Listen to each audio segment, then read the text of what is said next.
Trick or treat time. Trick or treat time. Trick or treat time. Get treats, it's time for Halloween. Sono spaventato!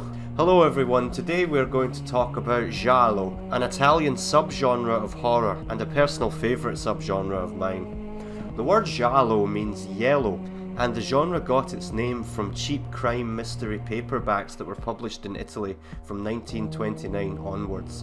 These novels were famous in Italy for their bright yellow covers, but soon the word came to be synonymous with crime novel, murder mystery or horror thriller.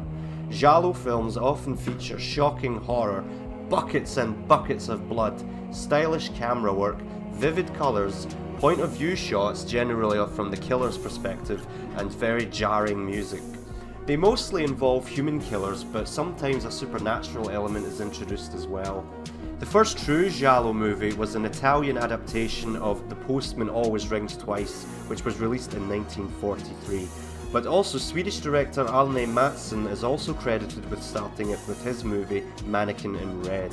But the genre really took off when Mario Bava released his movie The Girl Who Knew Too Much in 1963, which was a reference to Alfred Hitchcock's The Man Who Knew Too Much. As time went on, several directors would come to the forefront and came to be known as the pioneers of the genre, such as Lucio Fulci, who directed the Gates of Hell trilogy, i.e. City of the Living Dead, The Beyond, and The House by the Cemetery.